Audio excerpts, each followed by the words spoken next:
글을 쓰면서 우리 정조 학생이 글을 너무 잘 쓰는 겁니다.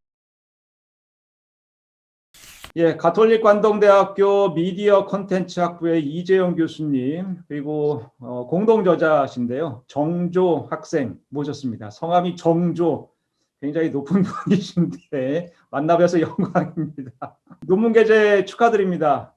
아유, 감사합니다. 예, 감사합니다. 좋은 논문 투고해 주셔서 진심으로 감사드리고요. 논문 제목이 5G 시대 광고 캠페인 성공 전략의 요인에 관한 연구잖아요. 예, 예. 뭐 광고업계, 학계 모두 다 광고의 미래를 고민하고 있는 시점인데요. 매우 시의적절한 연구라고 생각이 됩니다. 본격적으로 연구에 대해서 말씀 나누기 전에 간단히 먼저 좀 여쭤보고 싶은 부분이 있는데요. 뭐 아시다시피 우리나라의 경우에 지난 2019년에 세계 최초로 스마트폰 기반 5G 서비스 상용화를 시작했지 않습니까? 네. LTE보다 약 20배 빠르다라는 게 핵심이고요. 제가 알기로는 현재 약 800만 명이 사용하고 있다고 합니다. 사실 작은 숫자는 아닌 것 같고요. 그런데 저는 사실 얼리 어답터가 아니기 때문에 아직 사용을 하고 있지는 않은데요. 교수님 그리고 정조 학생은 어떠신지요? 혹시 사용하고 계십니까? 네, 사용은 하고 있습니다. 아, 그래요? 아우, 진정한 얼리 어답터시네요. 교수님은 어떠십니까? 저도 지금 갤럭시 S7을 사용하다가 최근에 갤럭시 21 그 울트라 버전을 사가지고요. 네. 자연스럽게 사용하고 있습니다. 제가 좀 사전에 검색을 해보니까 기록도가 그리 높지는 않은 것 같더라고요. 특히 끊김 현상에 대한 불만이 좀 많은 것 같은데요. 사용할 수 있는 지역도 좀 많지 않은 것 같고요. 가장 큰 이유는 기지국이 아직 제대로 깔려 있지 않기 때문이라고 알고 있는데요. 뭐 다행인 것은 지난 1월에 과기정통부가 금년 한 해 동안 전국에 걸쳐서 기지국을 대폭 늘리겠다라고 발표했지 않습니까? 아무래도 정부가 추진하고 있는 디지털 뉴딜 정책의 성공을 위해서도 반드시 필요한 기술이기 때문에 그런 거라고 생각이 되는데요. 일단 기대는 좀 해봐야 될 것 같습니다. 자, 이런 점을 고려할 때 교수님의 연구는 광고 산업의 현재보다는 미래에 더 초점이 맞춰져 있다라고 생각이 됩니다. 물론 뭐 먼 미래는 사실 아니죠. 1, 2년 또는 2, 3년 내에 곧 닥치게 될 미래라고 생각이 되는데요. 따라서 광고업계의 적극적인 준비가 필요할 것 같다라고 생각이 됩니다. 그리고 이런 준비를 위해서 5G 시대에 대한 소비자의 니즈 파악, 이게 먼저 선행되어야 한다라는 게 교수님 논문의 핵심이라고 저는 이해를 했습니다. 그리고 저는 그 교수님 논문을 읽으면서 굉장히 재미있게 느꼈던 부분이 일단 대학생, 대학원생 그리고 전문가 19명을 대상으로 인터뷰를 진행을 하셨더라고요. 그리고 Q 방법론을 사용해서 분석해 보니까 세 개의 서로 다른 니즈가 존재한다라는 걸 확인을 하셨습니다. 그리고 각각 플랫폼 주도형, 콘텐츠 주도형, 그리고 소비 트렌드에 따른 신규 미디어 유형, 이렇게 이제 이름을 붙이지 않습니까? 자, 그래서 각 유형에 대해서 조금씩 부연 설명을 부탁드리고자 하는데요. 먼저 첫 번째 유형, 플랫폼 주도형인데 이 플랫폼 주도형에 해당하는 사람들은 어떤 특징을 가지고 있는지요? 조금 설명해 주시면 감사하겠습니다. 노스텔지어라고 할까요? 향수라고 볼 수 있는 과거 지향적인 플랫폼을 사용하는 소비자들이 아직도 있고요. 아직도 신문을 오프라인에서 받아보아서 이렇게 읽어보는 그런 분들도 있듯이요. 또 다른 사람들은 현재에 있는 유행하는 어떤 플랫폼의 로열티를 가지고 있는 소비자, 미래 플랫폼인데요. 앞으로 어떤 그 자동차가 나올 것이다. 뭐 수소 자동차, 전기 자동차, 아니면 네. 태양열 자동차, 뭐 이와 같듯이 앞으로 어떤 새로운 플랫폼에 관심을 갖는 그런 식의 어떤 플랫폼 주도형이다라는 것을 이제 생각을 한번 해봤습니다. 예. 예. 교수님 그리고 정조 학생이 이 논문에서 그 말씀하시는 플랫폼이라고 하는 것은 굉장히 다양한 것들을 포함하는 것이네요. 근데 포괄적인 개념으로 이해를 할 수도 있을 것 같습니다. 혹시 그 최근에는 뭐 플랫폼 이야기하면 항상 이야기하는 게 뭐 페이스북이라든지 유튜브라든지 이런 SNS 채널들을 먼저 떠올리지 않습니까? 이런 것도 두 분께서 말씀하시는 플랫폼에 포함이 되는 거라고 생각할 수 있을까요? 예, 그런 경우에는 이제 우선 뒤에 이제 소비 트렌드와 관련된 소비자의 감성에 좀 잘 맞춰진 공감할 수 있는 플랫폼일 거라 생각을 할 수가 있을 것 같습니다. 제 나름대로 다시 한번 정의를 해보자면 플랫폼 주도형에 해당하는 소비자들은 뭔가 5G 시대를 맞아서 효과적인 광고 전략을 수립을 할 때 5G 그 기술에 적합한 새로운 형태의 플랫폼을 개발하거나 또는 기존에 있던 플랫폼이라 하더라도 5G 기술을 접목을 해서 업그레이드된 상태에서 플랫폼을 활용할 수 있는 이러한 요소가 광고 전략을 성공시키는 데 있어서 중요할 것이다 라고 판단하는 예, 소비자, 이런 식으로 예. 정의를 할 수 있을까요? 아까 말씀을 드리면서 하나 이제 중간에 두 번째 유형의 어떤 의미를 네, 한 번만 더 풀어서 말씀을 좀 드리고 싶습니다. 이제 콘텐츠 주도형이라고 할 때는 네, 저희가 말하는 것은 이제 꼭 신선한 콘텐츠만을 여기서 말하는 콘텐츠 주도형이 아니고 과거에 식은 콘텐츠도 있을 것이고 현재 핫한 콘텐츠도 있을 것이고 네. 이제 현재 다가올 어떤 신선한 콘텐츠에 대해서도 현재 이 5G 시대에 있어서 볼 수 있는 콘텐츠 유형에 속하지 않을까 이런 생각을 해본 겁니다. 예. 지금 말씀하신 그 두 번째 유형에 대해서 뭐 좀 추가 질문을 드리고 싶은데요.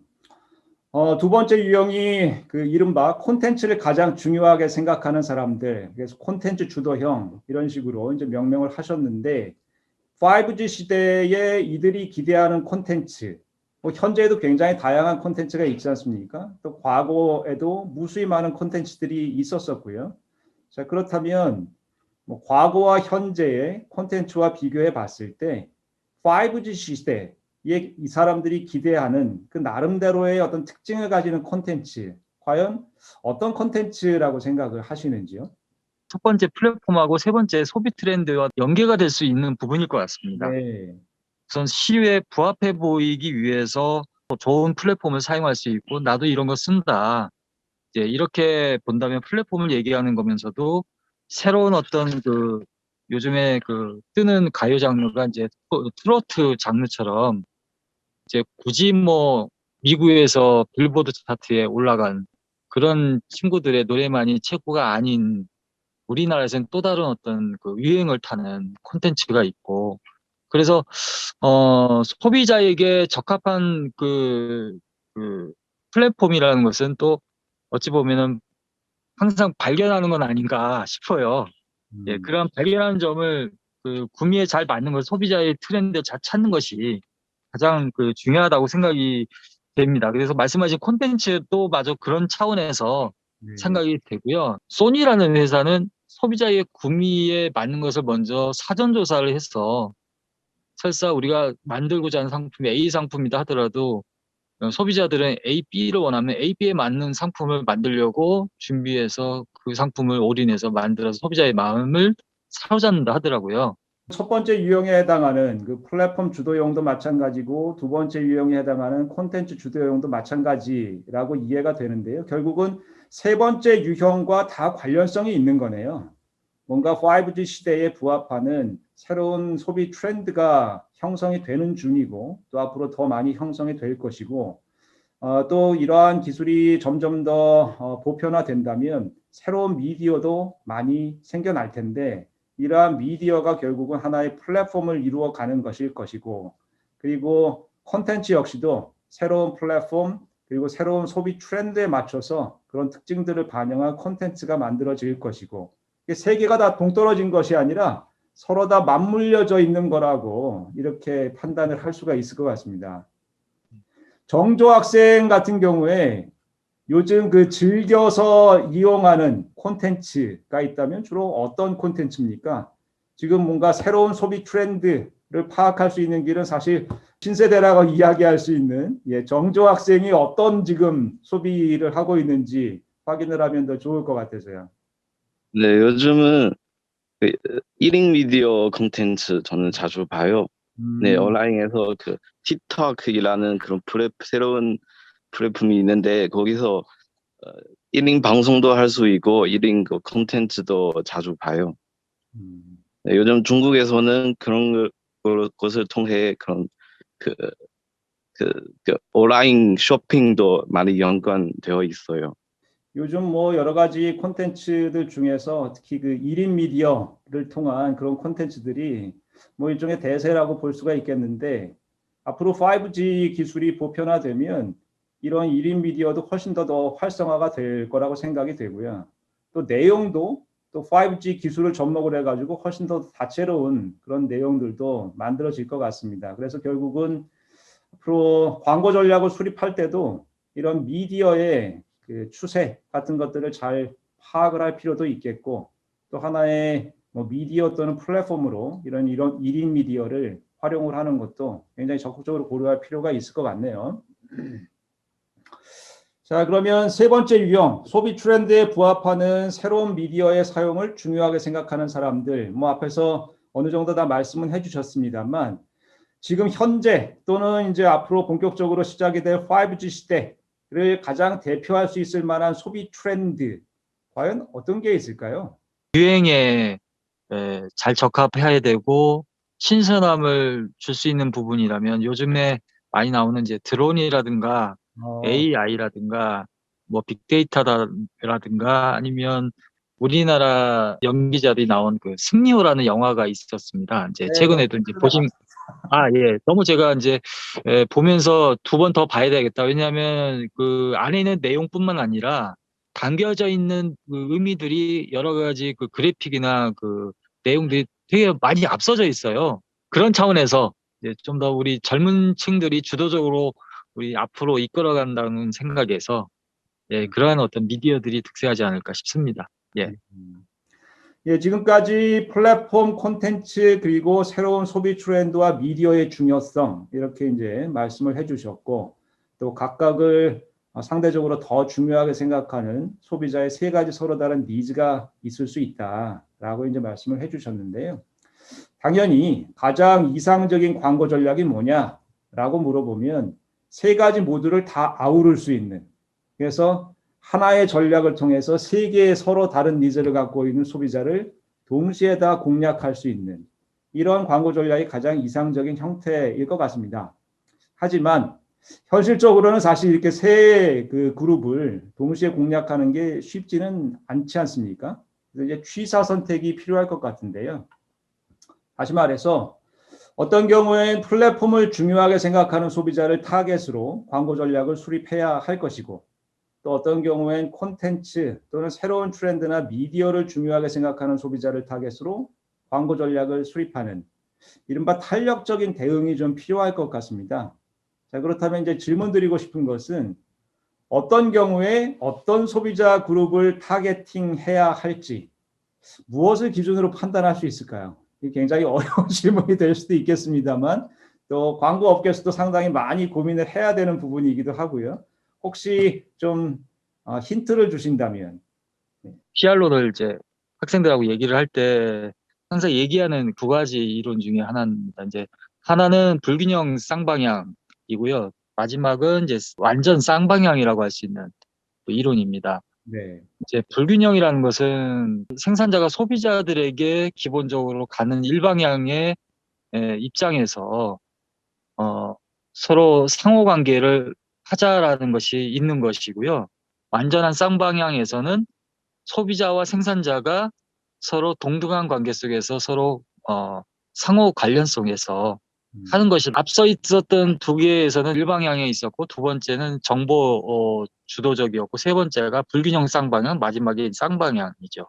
근데 제가 생각하는 것은 그것이 생산자 입장이 아니라 소비자 입장에서 콘텐츠를 바라보아야 된다. 5G 시대의 광고 전략이라고 하는 것도 세 가지 유형들이 각각의 장단점이 있는데 그 장단점을 잘 아우러서 맞춤과 타겟을 잘 확인해서 그 의미 찾아보는 것이 중요할 것이다. 생산자 입장에서 소비자에게 다가가는 차원으로 이해를 한다면 저희들의 논문의 의미를 더 찾을 수 있지 않을까 생각해 봤습니다. 그 전통적으로도 쌍방향 커뮤니케이션은 뭐 계속 중요하다라고 여겨져 왔던 것이니까요. 근데 앞으로 5G 기술들이 더욱 보편화되면서 소비자들이 훨씬 더 이제 주도적인 역할을 할 수 있기 때문에 또 커뮤니케이션에 있어서도 쌍방향적인 커뮤니케이션이 훨씬 더 중요할 것이다. 네, 그랬을 때 플랫폼에 조금 더 주안점을 두고 이런 쌍방향 커뮤니케이션이 이루어지는지, 또는 이제 컨텐츠를 중심으로 해서 쌍방향 커뮤니케이션이 이루어지는지, 또 소비자들이 어떤 걸 더 중요하게 생각하고 또 고려하고 있는지, 이런 것들을 잘 파악을 해야 될 것 같다라고 생각이 되고요. 결국은 그러한 파악이 이루어지려면 말씀하셨던 것처럼 소비 트렌드에 대한 지속적인 관심과 분석, 이런 것들이 기본적으로 이루어져야 될 것 같습니다. 그래서 그야말로 탄력적으로 이런 소비의 트렌드 같은 것들은 계속 변화해 나갈 테니까요. 그래서 앞으로 그 광고 업계에 이런 탄력적인 대응, 사실 그게 그 광고의 묘미이기도 하지 않습니까? 이 탄력적인 대응 가운데에서도 그 크리에이티브가 튀어나올 수 있는 그런 가능성이 훨씬 더 많아질 거라고 생각이 되고요.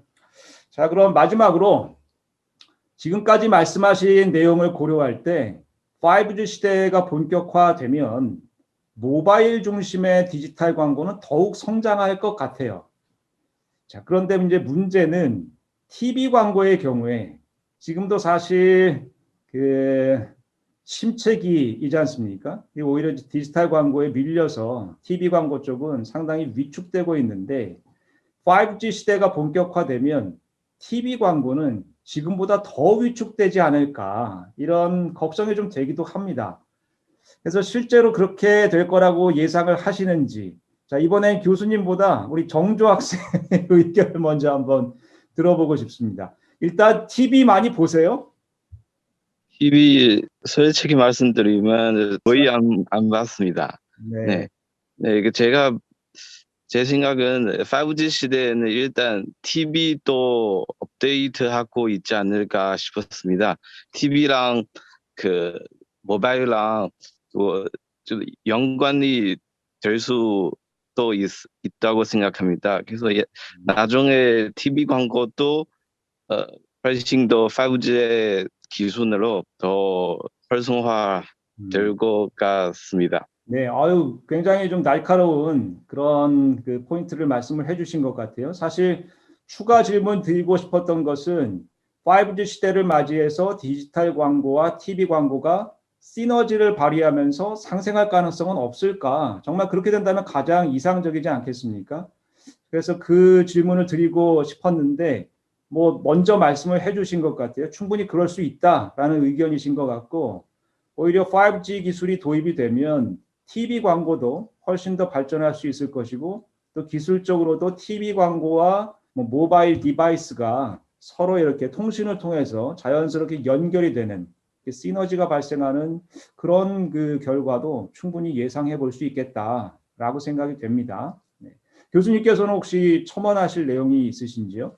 과거에 신문이나 영화나 이러한 어떤 그 라디오가 주도적이었던 시대에 있어서 TV가 나왔을 때는 기존의 미디어들이 망할 것이다라는 예상을 대부분 했던 그 시절이 있었지 않습니까? 그래서 지금도 똑같은 상황이라고 생각이 됩니다. 마차를 끌고 가면서도 자동차가 나왔을 때 과연 될까? 이런 상황하고도 비슷하게 맞물리는 거. 그렇다면은 어떤 곳에는 마차를 끌고 가고 어떤 곳에는 자동차를 끌고 가고, 그러면 이제 현재 입장에서는 TV 광고하고 디지털 광고가 서로 간에 그 교집합을 찾는 것도 중요하지만 니시 마케팅이라고 하는 틈새 전략을 어느 정도 각각의 플랫폼에 맞춰서 플랫폼에 적합한 콘텐츠가 있다면 과거의 콘텐츠 플랫폼이어도 현재는 소비자들이 원하니까 바로 시너지는 바로 그럴 수도 있지 않을까 생각합니다. 네. 그래서 사실 오늘 인터뷰 전까지는 좀 궁금증만 갖고 있었고, 어떤 특별한 가능성에 대해서는 별로 생각을 못 했었는데, 두 분의 말씀을 통해서 충분히 5G 시대가 열리게 되면 오히려 더 광고 시장이 어느 한쪽으로 이렇게 기우는 것이 아니라 전반적으로 같이 성장할 수 있겠다. 그래서 TV 방송사 쪽에서는 오히려 뭐 우려를 할 수도 있는 상황이겠습니다만, 근데 훨씬 더 그걸 적절하게 잘만 활용을 한다면 오히려 지금 침체기를 맞고 있는 TV 광고 시장이 활성화가 될 수 있는 더 좋은 계기가 마련이 될 수도 있을 것 같아요. 예. 좋은 그 인사이트를 또 발견하게 해주셔서 감사드립니다. 예. 지금까지 이재영 교수님, 그리고 이재영 교수님의 그 수제자이자 애제자이신 것 같아요. 지금 그 화면에 두 분이 같이 이렇게 얼굴을 거의 이렇게 마주 대면서 또 인터뷰를 진행을 해주시는 모습이 얼마나 좋아 보이는지 모르겠습니다. 두 분과 5G 시대의 광고 캠페인 성공 전략의 요인에 관한 연구라는 논문에 대해서 말씀 나눠봤습니다. 혹시 뭐 추가로 뭐 논문 진행하시면서 뭐 이런 점이 좀 어려웠다 또는 이런 부분은 참 의미 있었다, 재미있었다 뭐 이런 에피소드와 관련해서 좀 말씀해 주시면 좋을 것 같은데요. 글을 쓰면서 우리 정조 학생이 글을 너무 잘 쓰는 겁니다. 한국말도 굉장히 유창하게 잘하시는데요. 예, 이 그 글 쓰는 것도 청출어람이라는 단어 꼭 쓰고 싶어요. 아, 예. 예, 그래서 제가 너무 잘해요. 숙제를 내주면 그 다음 주에 한 몇 가지 같이 다 해옵니다. 박사 과정도 아니고 석사 과정이신 거잖아요. 네네네네. 네, 그런데 이렇게 또 교수님과 좋은 논문 발표하시고 또 앞으로 박사 과정에도 또 진학하신다고 들었습니다. 박사 과정에서도 또 훨씬 더 좋은 많은 연구로 또 기여해 주시면 교수님께서도 아주 흐뭇해하실 거고 또 저희 학계 입장에서도 큰 도움이 될 것 같습니다. 자, 좀 더 그 자세한 내용들 5G 시대 광고 캠페인 사실 굉장히 중요한 이슈로 부각이 될 텐데 논문 통해서 좀 더 자세한 내용 확인하실 수 있을 것 같습니다. 그래서 이 영상 보시는 모든 분들께서 꼭 한번 읽어보시기를 권하고요. 5G 시대가 본격화됨에 따라서 5G 서비스가 광고에 미치는 영향에 대한 연구도 당연히 많아질 것 같습니다. 그래서 연구하실 때 이재영 교수님 그리고 정조 학생의 논문 많이 참고해 주시고 또 인용도 해주시면 감사하겠습니다. 자, 그럼 이상 인터뷰 마치겠습니다. 감사합니다. 감사합니다.